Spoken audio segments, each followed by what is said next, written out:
మహబూబాబాద్ జిల్లా తొర్రూరు పట్టణ కేంద్రంలోని పద్మశాలి భవన్లో జాతీయ చేనేత దినోత్సవ వేడుకలు ఘనంగా జరిగాయి. ఈ కార్యక్రమానికి ముఖ్య అతిథిగా పోపా జిల్లా అధ్యక్షులు బూదారపు శ్రీనివాస్ హాజరయ్యారు.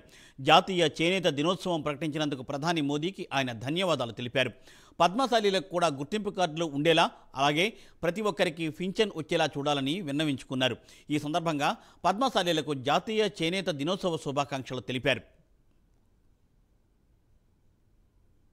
జాతీయ చేనేత దినోత్సవం సందర్భంగా తొర్రూరు మండల పద్మశాలి భవన్లో జాతీయ దినోత్సవం జరుపుకుంటున్నాము. ఇది మన పద్మశాలులకు చాలా గౌరవమైన రోజు. ఇది ఖచ్చితంగా అందరూ ప్రతి మూలన ప్రతి స్టేట్లో ఉన్న పద్మశాలులు కూడా ఈ జాతీయ దినోత్సవాన్ని అందరూ అమలు చేసుకొని జరుపుకుంటున్నందుకు అందరికి శుభాకాంక్షలు తెలుపుకుంటూ అందరికీ మండల పద్మశాలి సంఘం సభ్యులకు అందరికీ శుభాకాంక్షలు తెలుపు. జాతీయ చేనేత దినోత్సవం సందర్భంగా మరి పద్మశాలి కుల బాంధవులకు ప్రజలందరికీ కూడా శుభాకాంక్షలు శుభాభినందనలు తెలియజేస్తున్నాం.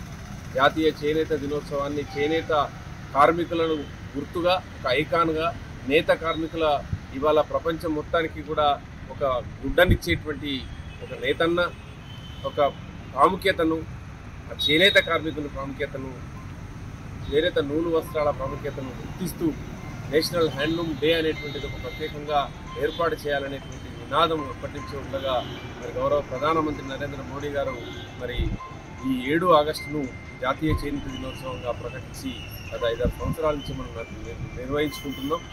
ఈ సందర్భంగానైనా చేనేత కార్మికుల సమస్యలను గుర్తించి ప్రభుత్వాలు చేనేత కార్మికులు